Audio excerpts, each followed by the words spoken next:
토트넘의 본머스전 이후 현지에서는 손흥민의 리더십과 포스텍 감독의 경질이 큰 화제가 되고 있습니다. 경기 후 경기장에서 주장 손흥민의 요청을 팀 동료들이 거부했다는 상황과 포스텍 감독 경질이 이루어진다는 주장입니다. 완전히 콩가루 집구석이 되고 있는 분위기입니다. 현재 영국 매체들은 경기를 마친 후 손흥민이 원정 팬들을 위로하기 위해 노력한 행동이 팀 동료들의 호응을 얻지 못했다고 보도했습니다.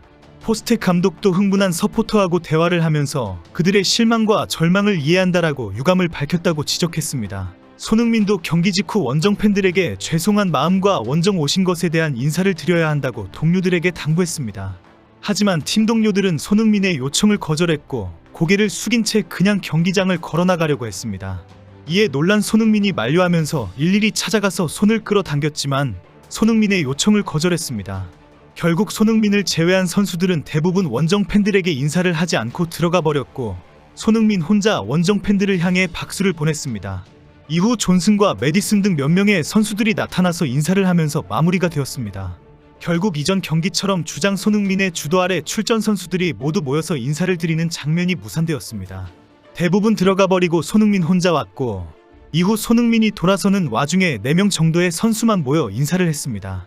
이 어수선한 상황은 토트넘 원정 팬들에게 바로 화제가 되었고 소셜미디어에서 큰 논쟁이 되었습니다.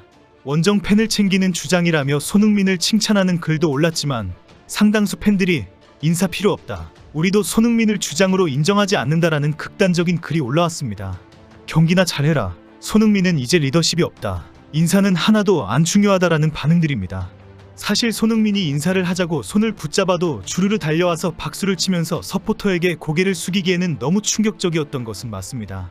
하지만 그동안 패배 후에도 인사를 한 것은 승패와 무관하게 멀리까지 찾아온 원정 서포터에게 반드시 하는 예의이고 존중이었습니다. 프리미어리그에서 반드시 지키는 문화였는데 팀 동료들이 고개를 숙이며 들어가 버린 것입니다. 그만큼 선수들에게는 충격적이었다라고 이해를 할 수도 있습니다. 이번 시즌 토트넘의 최악의 경기라는 비난을 받을 정도였기 때문입니다. 영국 매체들은 토트넘의 들쭉날쭉 경기력을 지적하면서 토트넘의 선수들이 기가 죽었다고 지적했습니다. 토트넘이 이런 비판에 익숙해지면서 토트넘 선수들이 쉽게 좌절하고 있다고 우려한 것입니다. BBC는 포스텍 감독이 본머스의 득점 이후 선수들이 고개를 떨구는 모습을 목격했다라고 지적했습니다. 매체는 원인이 무엇이든지 간에 현재 토트넘의 선수들은 종종 불안해하는 모습을 보였다고 주장하면서 토트넘이 심각한 상황에 처했다고 주장했습니다. 매체는 토트넘의 이런 모습에 대해 포스텍 감독이 부상자가 너무 많다, 선수들이 너무 지쳐있다라고 해명한 사실을 전했습니다. 하지만 현재 영국에서는 주장 손흥민의 손까지 뿌리치면서 요청을 거절한 것 때문에 화제가 되고 있는 상황입니다. 영국 매체들이 일제히 경기 후 주장 손흥민이 팀 동료들에게 거절당했다라고 꽤 크게 보도하고 있습니다. 분위기가 엉망진창인 것은 사실입니다. 이런 상황에 포스텍 감독의 경질을 주장하는 제이미 오하라와 언론 매체의 보도가 큰 화제가 되고 있습니다. 제이미 오하라는 레비 회장이 조만간 포스텍을 경질할 것이라고 주장했습니다. 오하라는 크리스마스에도 토트넘이 10위에 머무른다면 레비는 어쩔 수 없이 포스텍을 경질한다고 예상했습니다. 사실 이 지적은 이미 포스텍 스스로 인정한 사실입니다. 크리스마스에도 리그 10위에 머무른다는 것은 이번 시즌 토트넘의 목표는 모두 다 날아가 버린다는 경고이기 때문입니다. 그런 경기력으로는 유로파리그 우승은커녕 리그 4위 진입은 꿈도 못 꾼다는 비참한 상황이기 때문입니다. 이제 크리스마스까지 얼마 남지 않았습니다.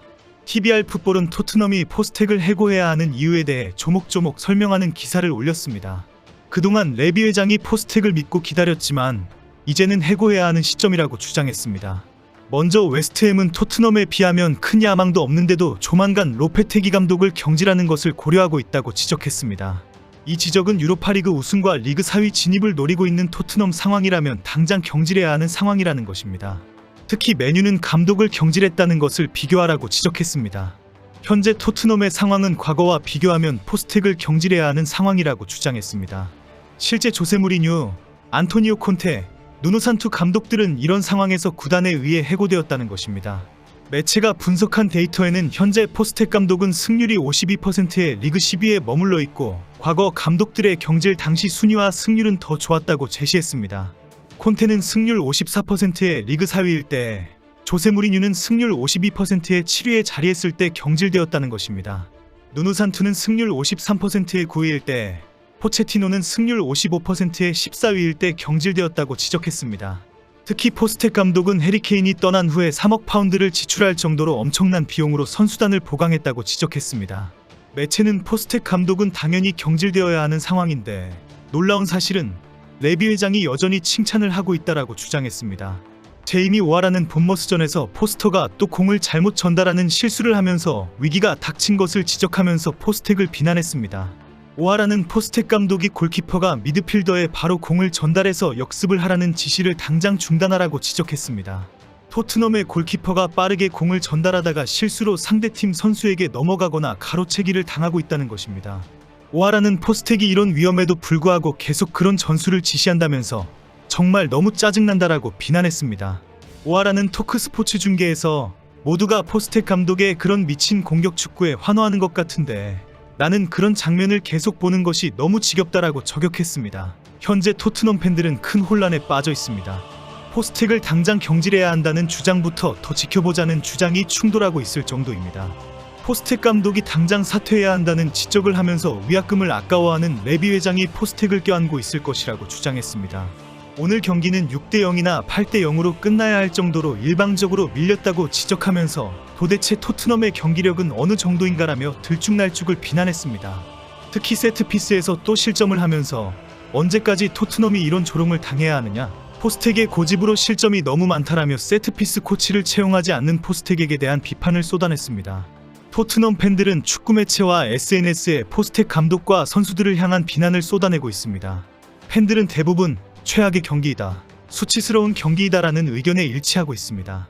토트넘의 팬들은 주말에 있을 첼시전에 대한 깊은 우려를 쏟아내었습니다. 벤 데이비스까지 부상을 당하면서 수비가 완전히 무너진 상태이기 때문입니다. 팬들은 오는 일요일은 정말 우울할 것 같다, 우리가 첼시에게 이렇게 플레이한다면 정말 끔찍한 일이 일어날 것 같다라는 반응입니다. 이제 이틀 후에 다시 첼시를 불러서 런던 더비에 큰 충돌이 일어납니다. 첼시와는 악연이 워낙 깊기 때문에 절대 패배를 하면 안 됩니다. 이번 본머스전 이후 토트넘은 또다시 깊은 논란의 중심에 서게 되었습니다. 팬들의 실망과 혼란은 선수단의 단합 부족과 경기력 저하로 더욱 심화되고 있습니다. 주장 손흥민은 최선을 다해 원정 팬들에게 예의를 다하려 했지만 팀의 내적 문제로 인해 리더십마저 도전을 받고 있는 상황입니다. 포스텍 감독에 대한 경질 논란은 이러한 문제를 해결할 돌파구가 될지 혹은 새로운 혼란을 가져올지 지켜볼 필요가 있습니다. 이제 다가오는 첼시전은 토트넘에게 있어 더 이상 물러설 수 없는 중요한 시험대가 될 것입니다. 팬들의 신뢰를 되찾기 위해 토트넘은 경기력과 팀워크에서 반드시 변화된 모습을 보여줘야 할 것입니다. 한국 축구 팬들은 엉망진창 토트넘을 지켜보면서 양민혁까지 걱정하고 있습니다.